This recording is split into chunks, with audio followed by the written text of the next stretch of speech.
pastikan kamu sudah mengklik tombol like, subscribe, lonceng, dan share ke teman-teman. Bismillahirrahmanirrahim. Assalamualaikum warahmatullahi wabarakatuh. Alhamdulillahi rabbil alamin. Wa bihi nasta'in ala umuri dunya waddin. Wassalatu wassalamu ala asyrafil anbiya wal mursalin wa ala alihi wa sahbihi ajmain. Asyhadu an la ilaha illallah wahdahu la syarikalah wa asyhadu anna Muhammadan abduhu wa rasuluh sallallahu alaihi wasallam khatamul anbiya wal mursalin la nabiyya ba'da amma ba'd. Fa ya ayyuhal hadirun wal hadirat rahimakumullah. Faqala Allah ta'ala fi kitabil karim wa biqaulihi yahtadil muhtadun. A'udzu billahi minasyaitonir rajim. Bismillahirrahmanirrahim. Iqtaraba lin-nasi hisabuhum wa hum fi ghaflatin mu'ridun. Shadaqallahul azim. Summa faqala Nabi sallallahu alaihi wasallam, awwalu yuhasabu li 'abdihi yaumal qiyamah as-shalah. Idza salahat salahat sairu amalihi wa idza fasadat fasadat sairu amalihi. Bapak Ibu jamaah Masjid Al-Hijrah yang dimuliakan Allah, bersyukur kita kepada Allah atas berbagai nikmat yang Allah berikan kepada kita. Allah katakan, wa in ta'uddu ni'matallahi la tuhsuha. Jika kamu ingin menghitung-hitung nikmat Tuhan, kamu tidak akan mampu untuk menghitungnya. Sebuah majalah Medical News Today merekomendasikan bagi seseorang yang sudah berumur 40 tahun ke atas dianjurkan untuk berolahraga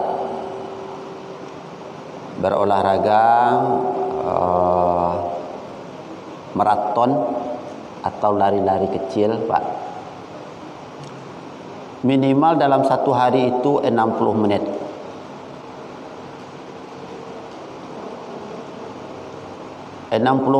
Itu setara dengan 11 sampai 12 ribu langkah. Setara dengan 7 kilometer. Itu, Pak. Jadi andaikan kita mau menghitung sebenarnya Bapak Ibu, dari pagi kita melangkah sampai sekarang sudah berapa menit, kalikan sajalah. Tanpa dibantu oleh orang lain, kita masih bisa beraktivitas sendiri melangkah.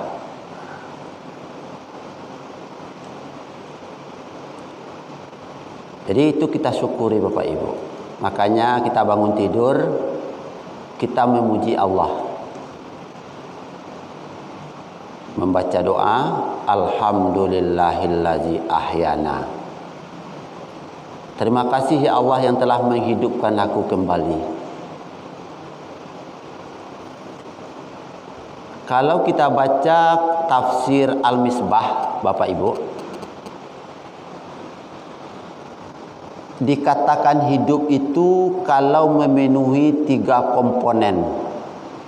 Jadi kalau nyotanyo di orang sama Bapak Ibu, tandanya duit, minimal ada 3. Yang pertama tandanya hidup itu kalau ada gerak. Gerak kaki melangkah, gerakan tangan menjambau atau mengambil, gerakan mata berkedip, gerakan jantung berdenyut. Itu gerak, Pak.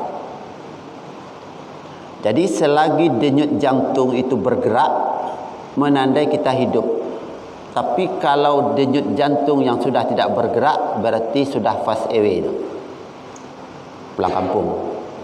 Inna lillahi wa inna ilaihi raji'un. Itu gerak baru, Pak. Makanya kita bersyukur, selalu memuji Allah. Alhamdulillahilladzi. Terima kasih ya Allah. Segala puji bagi Engkau ya Allah. Gerak saja tidak mampu kita menghitung, Pak. Bu. Sudah berapa langkah kaki kita tanpa dibantu oleh orang lain, kita sudah beraktivitas sampai hari ini. Gerakan mata berkedip. Mungkin kita Bapak Ibu tidak pernah menghitung berapa kali kita berkedip. Kan tidak pernah kita menghitung Bapak Ibu. Tetapi ketika kita baca majalah Hidayatullah, itu mempublikasikan bahwa dalam posisi normal manusia itu berkedip dalam 1 menit itu 15 kali.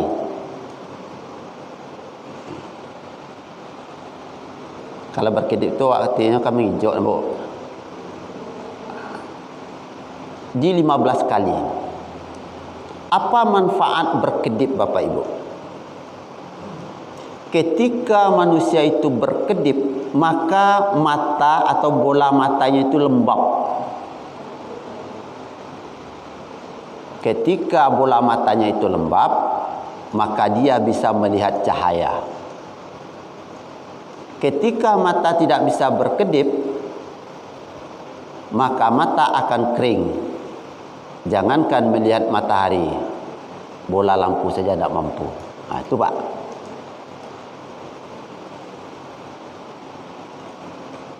Jadi kalau kita baca kajian tasawuf Bapak Ibu, kita baca buku-buku Buya Hamka itu luar biasa, mengajak kita untuk merenung. Kata Nabi, tafakkaru fis sa'ah khairum min ibadatin sanatin. Merenung sejenak lebih baik daripada beribadah 1 tahun. Jadi kita syukuri Bapak Ibu dengan nikmat yang Allah berikan kepada kita dalam bentuk gerak. Yang kedua, tandanya hidup itu Bapak Ibu ada rasa. Ayam randang atau randang ayam, kemudian ayam gulai, ayam bumbu, ayam kecap, kan ayamnya udah Bapak Ibu. Ayam membedakan kira-kira itu Bapak Ibu. Kan ayamnya udah Pak. Yang membedakan itu adalah rasa. Kalaulah samose ayam randang ya ayam gulai, atau ayam gulai sama ayam kecap, itu mungkin tidak perlu banyak bumbu dia. Itu nikmat yang Allah berikan kepada kita, rasa Bapak Ibu. Ketika kita pergi berjalan Bapak Ibu, kita bersama-sama dalam mobil yang sama gitu, mobil bis lah gitu kan. Kita pergi berwisata. Ketika azan masuk berbunyi, kita kedengaran gitu kan. Lalu mobil ini melaju begitu cepat. Apa yang kita rasakan Bapak Ibu? Ada sesuatu yang belum lunas bagi kita, yaitu pelaksanaan ibadah. Itu rasa Bapak Ibu. Jadi nikmat yang Allah berikan kepada kita, menandai kita hidup adalah rasa. Yang ketiga, tandanya hidup itu kenal. Kenal atau respon terhadap lingkungan. Kata ahli tasawuf, man arafa nafsahu faqad arafa rabbahu. Siapa yang kenal akan dirinya, kenal akan Tuhan. Dan siapa yang lupa diri, lupa Tuhan. Bapak Ibu yang berbahagia, jadi kita syukuri, kita berikan oleh Allah Subhanahu wa taala kehidupan. Tandanya hidup itu ada 3, ada gerak, ada rasa, dan kenal. Salawat dan salam buat junjungan kita Nabi Muhammad sallallahu alaihi wasallam. Salah satu nama yang populer disebut di dalam Al-Quran itu adalah Abu Lahab.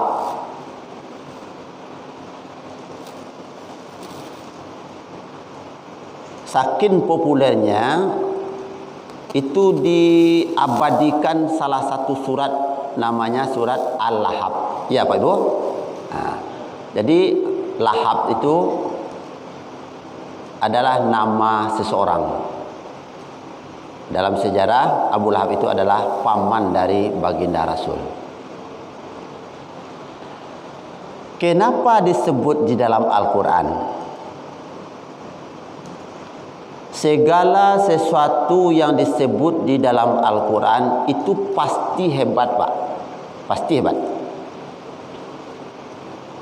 Jadi disebut namanya Abu Lahab berarti dia hebat. Jadi kata kuncinya adalah segala sesuatu yang disebut oleh Al-Quran, apakah nama manusia, apakah namanya benda, apakah namanya makhluk lain, itu pasti hebat. Pertama, hebat kebaikan.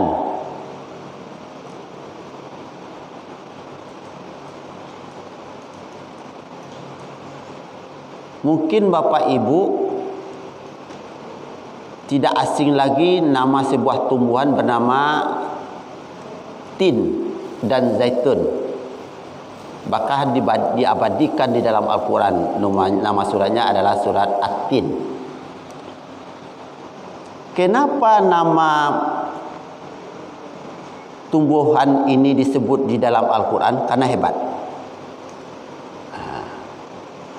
Jadi kalau tadi Abu Lahab disebut hebat, tumbuh-tumbuhan disebut At-Tin hebat.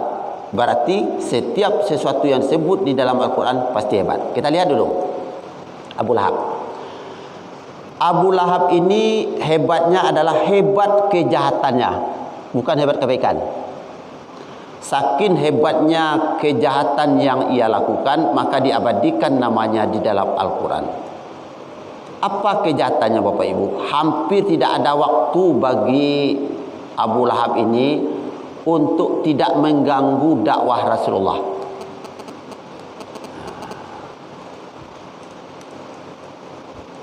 Itu kehebatannya Bapak Ibu. Jadi dari dulu dakwahku memanglah diganggu oleh manusia. Lalu hebat kebaikan. Apa itu? At-Tin.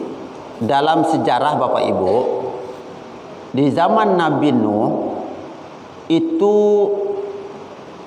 kota Mekah itu sempat hilang oleh air bah. Bahkan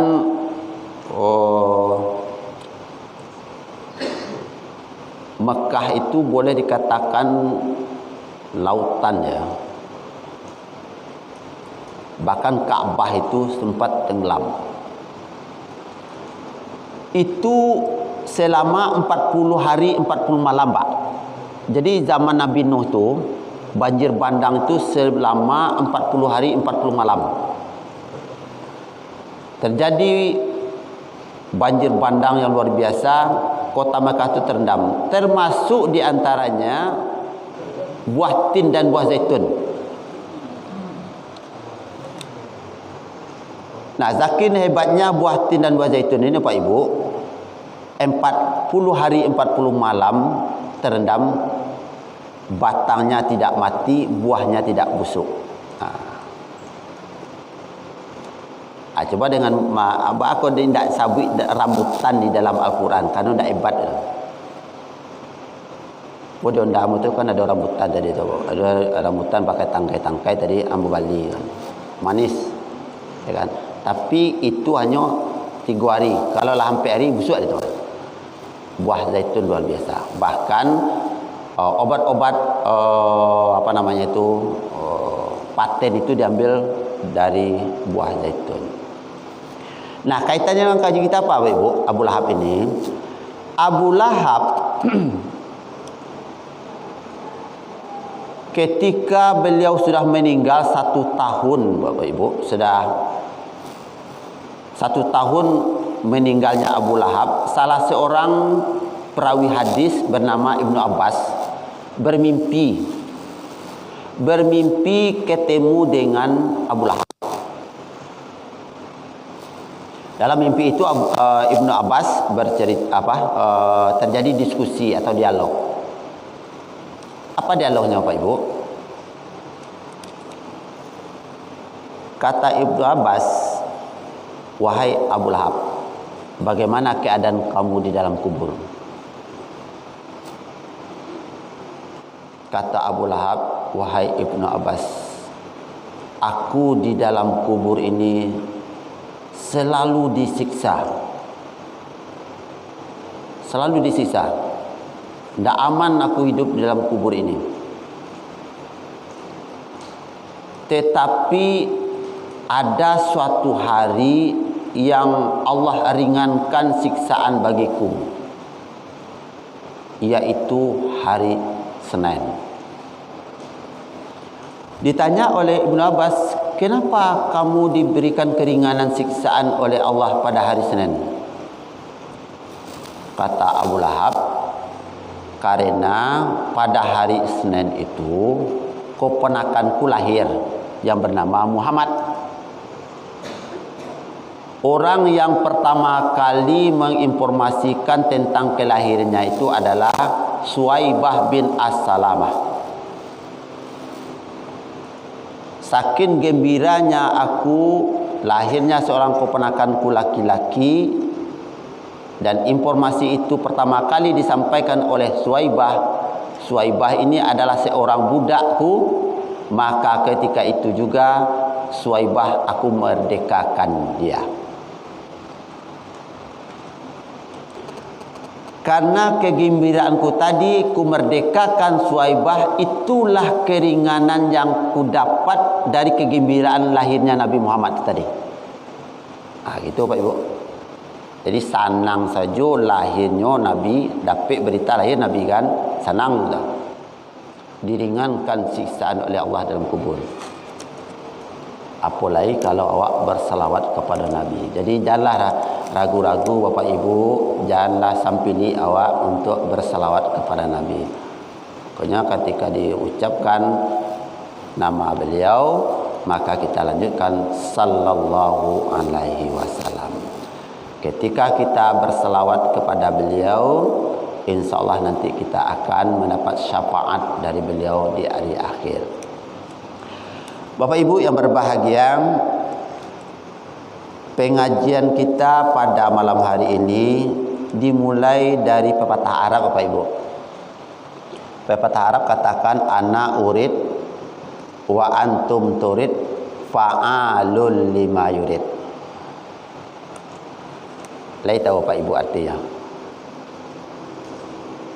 Yang artinya adalah kamu berencana, orang lain pun berencana, tetapi rencana Allah juga lah yang matang. Itu Pak. Artinya apa Bapak Ibu? Kalau menurut jadwal itu Buya Mafril yang akan memberikan ceramah. Sekira jam 3:30 tadi beliau menelepon, "Ustaz, ada kegiatan setelah maghrib?" "Enggak Pak, tolong gantikan wirid di Masjid Al-Hijrah Wisma Indah Lestari, insyaallah." Jadi rencananya Buya Mafril, tahu kami yang datang Bapak Ibu. Karena baru sekali, mungkin Bapak Ibu, nama Samsi, tinggal di Komplek Jalan Utama 4, Blok C4, Kelurahan Pampangan. dari Pampangan. Daerah asal pesisir selatan, tepatnya Kecamatan Tanjung Soal.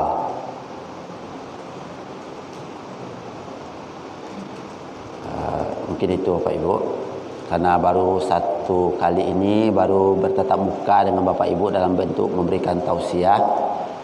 Nah, tahu nanti Bapak Ibu, siapa nama Ustaz itu?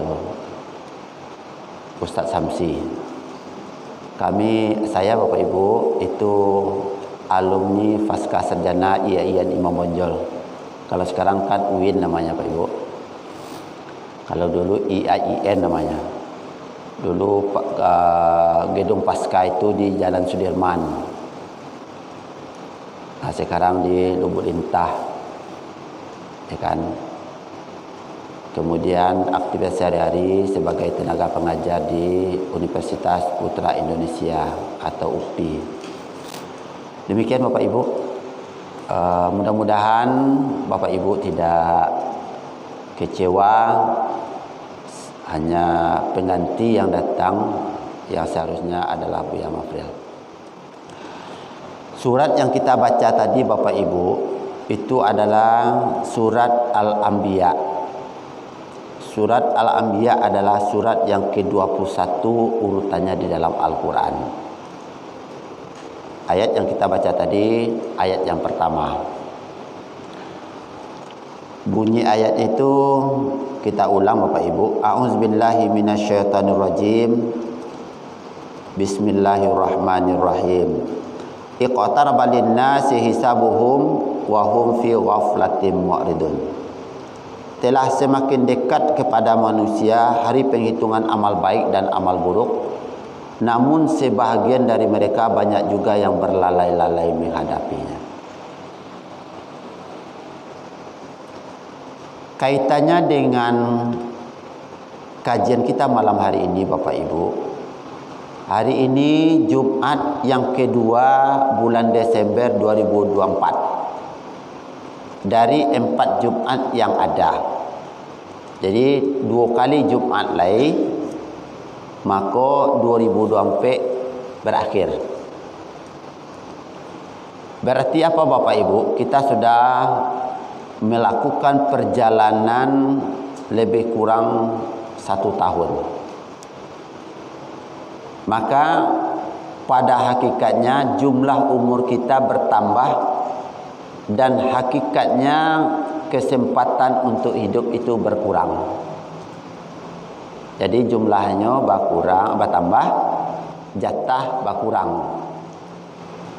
Kata Nabi, Ammaru ummati baina sittin wa sab'in. Umur umatku berkisar antara 60 sampai 70 tahun. Wa aqalluhum may yajuzu zalik. Jarang yang lebih dari itu. Bapak Ibu bisa mengadakan semacam semacam penelitian kecil-kecilan di komplek kita ni aja lah Bapak Ibu. Sudah berapa orang atau berapa orang kira-kira yang ada umurnya 90 tahun?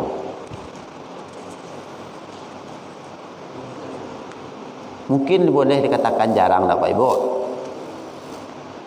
Bulan Ramadan kemarin Bapak Ibu, itu saya bertemu dengan salah seorang jemaah, ya kan? Di mana jemaah itu setelah sholat tarawih, pengurus mengumumkan bahwasanya ada salah seorang jemaah yang meninggal dunia. Meninggal dunia, dibacakan kalimat istirja, inna lillahi wa inna ilaihi raji'un. Karena setelah sholat tarawih, maka jemaah berkunjung ke rumah almarhum atau ke rumah ahlul bait. Lalu didapatlah Bapak Ibu biodata beliau bahwasanya umur beliau itu 103 tahun. Baru sekali itu Bapak Ibu bertemu dengan jemaah yang panjang umurnya 103 tahun. Jadi ini berarti prediksi Rasul itu benar Bapak Ibu. Ammar ummati baina sittin wa sab'in. Umur umatku berkisar antara 60 sampai 70 tahun. Kalau kita berbicara tentang kematian Bapak Ibu, kata Allah tadi iqtaraba lin-nasi hisabuhum. Telah semakin dekat kepada manusia hari penghitungan. Kalau hisab itu kan hari penghitungan Bapak Ibu.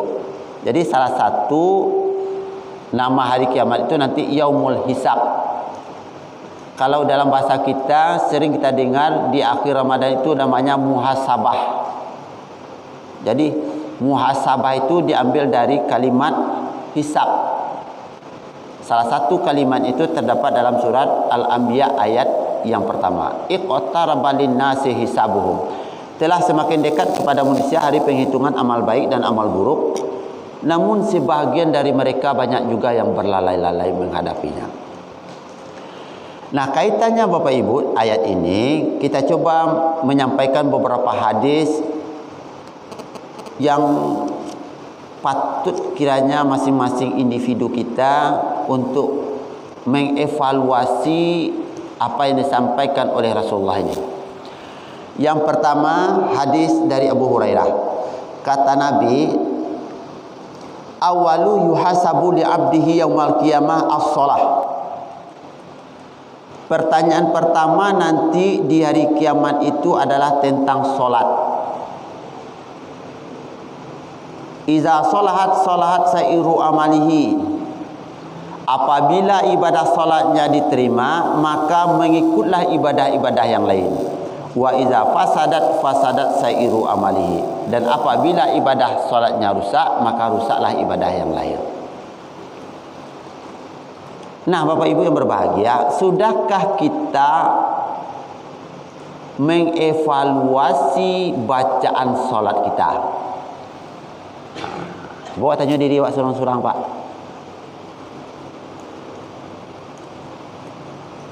Tanya diri kita masing-masing, apakah sudah kita evaluasi bacaan solat kita, ibadah solat kita, terutama dalam tahun kini ya Pak Ibu. Pernah tak awak bertanya? Pernah tak awak mengevaluasi? Ambo contohkan Bapak Ibu. Doa iftitah namanya. Doa iftitah itu banyak variasi yang diberikan atau yang dicontohkan oleh baginda Rasul. Doa iftitah itu kita baca setelah takbiratul ikram. Kajian Bapak Ibu. Setelah takbiratul ikram kita baca doa iftitah. Doa iftitah itu ada yang membaca Allahumma ba'id. Ada yang membaca wajjahtu.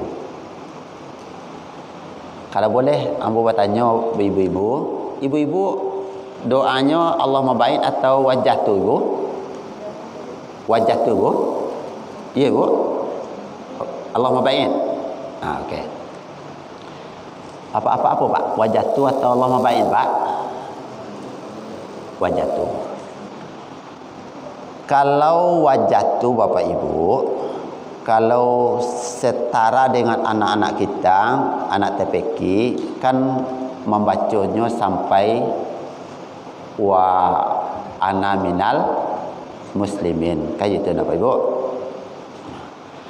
Tetapi Bapak Ibu, ketika kita merujuk kepada buku-buku standar, maka Rasulullah kalau membaca doa iftitah wajjahtu itu tidak sampai wa ana minal muslimin. Ya kan? Kalau Rasulullah itu membaca wajjahtu tidak sampai wa ana minal muslimin. Contohnya apa Ibu? Takbiratul ikram, Allahu akbar. Wajjahtu wajhiya lillazi fataras samawati wal arda hanifan musliman wa ma ana minal musyrikin. Inna salati wa nusuki wa mahyaya wa mamati lillahi rabbil alamin. La syarika lahu wa bidzalika umirtu wa ana minal muslimin. Allahumma antal maliku la ilaha illa anta rabbi wa ana abduka zalamtu nafsi fa'taraftu bi zambi faghfir li dzunubi jami'a innahu la yaghfiru dzunuba illa anta wahdini li ahsanil akhlaqi la yahdini li ahsanil akhlaqi illa anta labbaika wa sa'yadaika wal khairu fi yadaika astaghfiruka wa atubu ilaih. A'udzu billahi minasy syaithanir rajim. Bismillahirrahmanirrahim. Alhamdulillahi rabbil alamin. Ar-Rahmanir Rahim. Maliki yaumiddin. Iyyaka na'budu wa iyyaka nasta'in. Ihdinas siratal mustaqim. Siratal ladzina an'amta 'alaihim ghairil maghdubi 'alaihim waladdallin. Itu paketnya Bapak Ibu. Jadi kalau Rasulullah itu membaca wajah itu sampai astaghfiruka wa atubu ilaih. Nah, Bapak Ibu pernah tak mengevaluasi bacaan doa iftitah?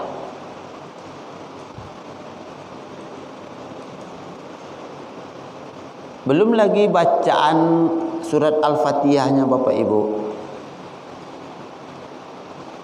Sebelum corona Bapak Ibu, ya kan, kalau corona aku kan memang merusak sendi-sendi ekonomi Bapak Ibu, ya kan. Sebelum corona itu Bapak Ibu ada pelatihan yang dilakukan oleh Pemda Kota Padang untuk melatih imam-imam itu di training Bapak Ibu selama 3 hari. Jadi imam yang ke depan itu, imam yang ditunjuk oleh masjid itu di training oleh Pemda. Setelah di training dikasih sertifikat dan itu mendapat insentif dari Pemda. Kalau sekarang 185.000 salah satu bulan Pak. Training itu Bapak Ibu itu diberikan oleh Qori. Nah, salah satu Qori itu Bapak Ibu adalah Dr. Haji Rafles. Itu imam tu memang dipraktikkan mana, disuruh kamu membaca surah Al-Fatihah. Karena apa? Karena kalau saja makhrijul hurufnya salah bacanya, itu akan berbeda artinya Bapak Ibu. Itu dibetulkan. Jadi selama 3 hari itu Bapak Ibu. Itu imam tu Bapak Ibu. Kita sudah tidak Bapak Ibu mencoba mendengarkan bacaan surat Al-Fatihah. Karena rukun ni Pak Ibu. Kalau doa iftitah tidak terbaca, okeylah. Karena dia itu sunnah. Tapi kalau rukun Bapak Ibu berbahaya. Apa yang dikatakan rukun? Segala sesuatu yang harus ada di dalam pelaksanaan atau rukun itu Pak Ibu. Jadi solat itu ada rukun, ada syarat. Rukun adalah segala sesuatu yang harus ada di dalam pelaksanaan. Sedangkan syarat adalah segala sesuatu yang harus ada sebelum pelaksanaan. Syarat sahnya solat umpamanya bersih badan, pakaian dan tempat wuduk. Kan itu Pak Ibu? Berwuduk, ya kan? Menghadap kiblat, mengetahui waktu waktu, ya kan? Itu sebelum. Tetapi kalau sudah masuk, dah mulai, ada rukunnya. Nah, kalau rukun ini tidak terlaksana, maka ibadah salatnya rusak. Jadi kata Nabi, awalu yuhasabu li abdihi yaumal qiyamah as-shalah. Pertanyaan pertama nanti di hari kiamat itu adalah tentang solat. Nah, jadi Bapak Ibu tidak menggurui, tapi untuk merefleksi kembali merenung kembali, mengajak kita semua untuk mengevaluasi bacaan salat kita. Jangan sampai nanti ibadah salat kita sudah sekian lama kita melaksanakan tetapi belum mendekati kesempurnaan. Sempurna mungkin tidak, Bapak Ibu. Tetapi mendekati kesempurnaan insya-Allah bisa. Itu yang pertama, renungan Bapak Ibu di akhir tahun ini. Jadi marilah kita bersama-sama untuk mengevaluasi bacaan salat kita.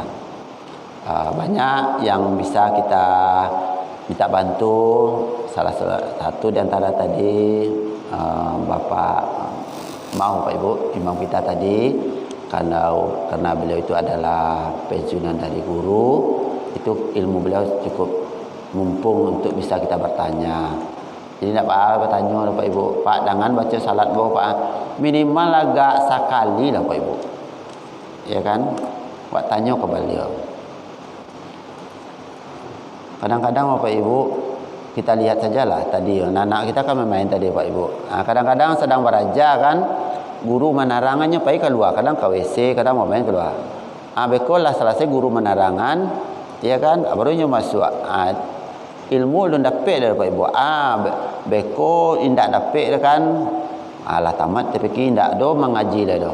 Amalan dan acuk keluar masuk dari TPA tu tadi tu, itu pula nak diamalkan sampai tu. Indak pernah perlu bertanya kan. Akan rugi tu Pak Ibu. Pertama. Yang kedua, hadis Rasulullah yang patut kita renungkan Bapak Ibu berkaitan dengan ayat ini adalah kata Nabi, qala Rasulullah sallallahu alaihi wasallam, la tazula qadama 'abdi yaumil qiyamah hatta yus'ala an arba'.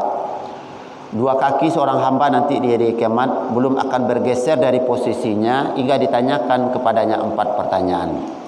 Yang pertama kata Nabi adalah an umrihi fima afnahu, tentang umur dihabiskan ke mana saja.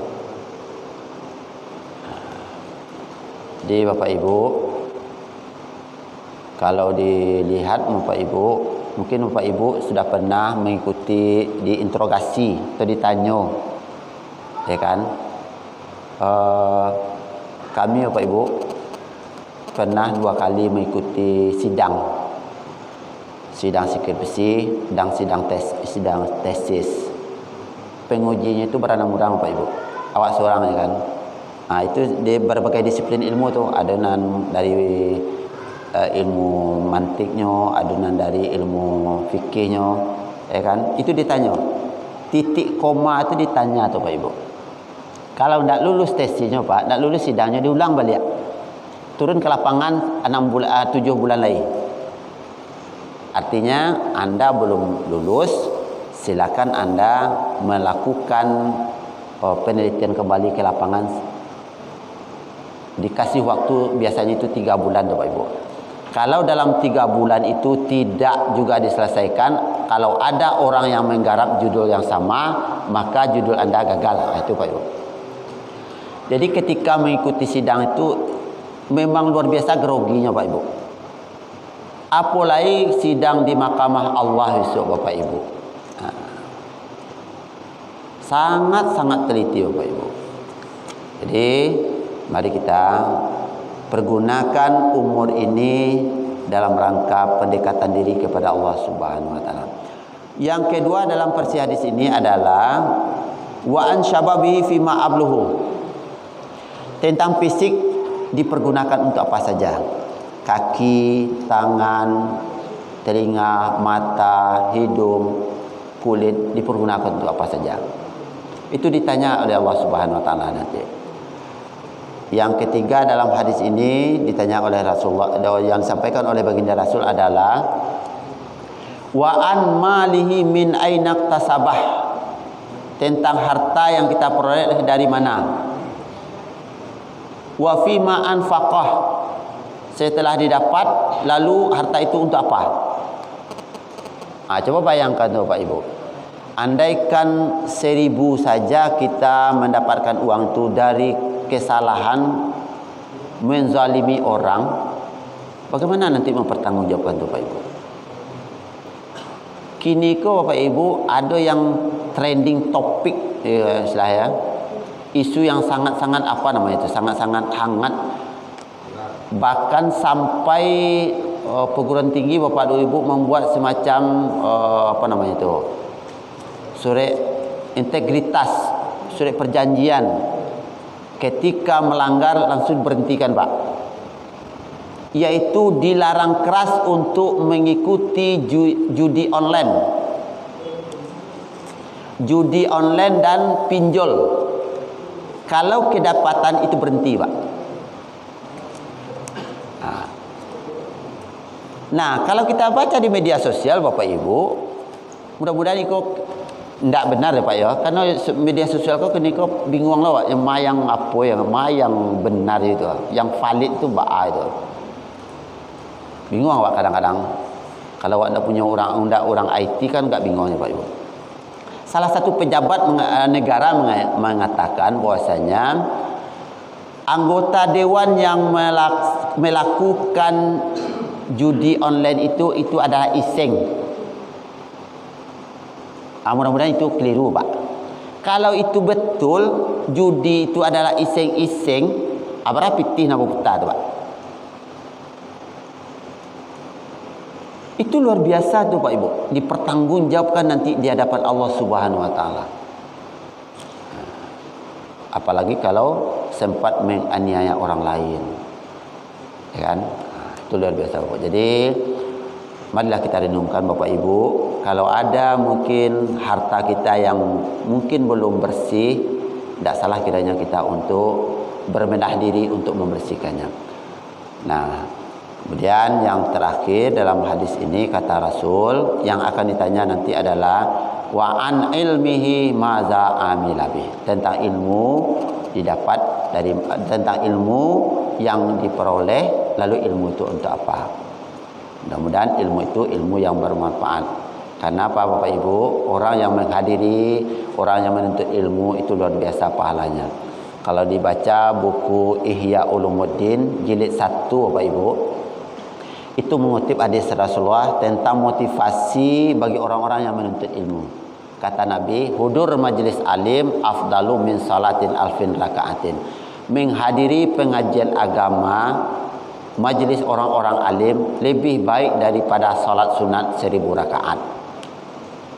Wa iyadatin maridin, lebih baik daripada melihat 1000 orang yang sakit. Wa iyadatin janazatin alfin, lebih baik daripada menyelenggarakan 1000 orang jenazah. Itu luar biasanya Pak. Jadi kalau kita lebih kurang 6 menit lagi kita mendengarkan surah azan, berarti kan lebih kurang 45 menit kita wirid Pak Ibu. Kehadiran kita kalau kita lihat hadis Rasulullah tadi, maka sama dengan ibadah kita melaksanakan salat sunat 1000 rakaat. Itu luar biasa Pak Ibu. Jadi Bapak Ibu, sebagai penutup pengajian kita pada malam hari ini, ada doa yang kita ambil dalam buku Majmu'atun Minad Du'a min Rasulullah sallallahu alaihi wasallam. Mudah-mudahan doa ini bahagian atau rangkaian dari sekian banyak doa terhimpun dalam doa ini. Doa itu berbunyi, Allahumma jalna imanan kamilan wa qalban mutmainan wa lisanan zakiran wa salatan khasyian wa du'aan maqbulan wa rizqan halalan tayyiban wa kasiran wa ja'alna min ibadika salihin. Jadi iman yang sempurna, hati yang tenang, salat yang khusyuk, doa yang diterima, rezeki yang halal lagi baik, kemudian masukkan kita ke dalam hamba-hamba yang soleh. Bapak Ibu yang berbahagia, demikian yang bisa disampaikan. Mudah-mudahan bermanfaat dan bisa kita mengevaluasi diri kita masing-masing di akhir tahun ini. Mudah-mudahan tahun ini tahun yang penuh keberkahan dan Allah pertemukan kita dengan tahun yang akan datang. Demikian Bapak Ibu, terlebih kurang banyak maaf. Kita tutup dengan doa majelis. Subhanakallahumma wa bihamdika asyhadu an la ilaha illa anta astaghfiruka wa atubu ilaih. Akhirul kalam. Assalamualaikum warahmatullahi wabarakatuh.